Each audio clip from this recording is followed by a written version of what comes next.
رب العالمين الرحمن الرحيم مالك يوم الدين إياك نعبد وإياك نستعين اهدنا الصراط المستقيم صراط الذين أنعمت عليهم غير المغضوب عليهم ولا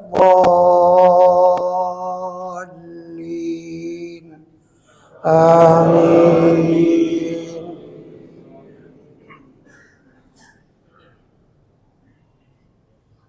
بسم الله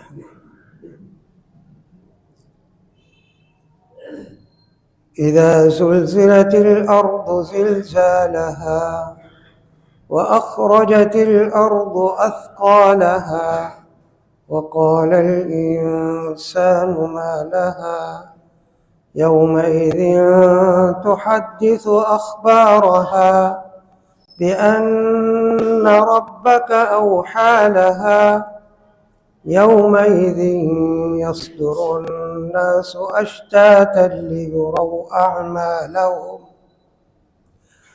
يومئذ يصدر الناس أشتاتا ليروا أعمالهم فمن يعمل مثقال ذرة خيرا يره ومن يعمل مثقال ذرة شرا يره. الحمد لله رب العالمين الرحمن الرحيم مالك يوم الدين إياك نعبد وإياك نستعين اهدنا الصراط المستقيم صراط الذين أنعمت عليهم غير المغضوب عليهم ولا الضالين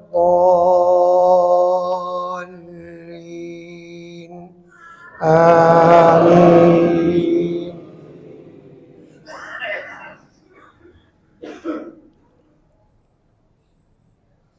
بسم الله. القارعة ما القارعة وما أدراك ما القارعة يوم يكون الناس كالفراش المبثوث وتكون الجبال كالعهن المنفوش فأما من ثقلت موازينه فهو في عيشة راضية وأما من خفت موازينه فأمه هاوية وما أدراك ما هي نار حامية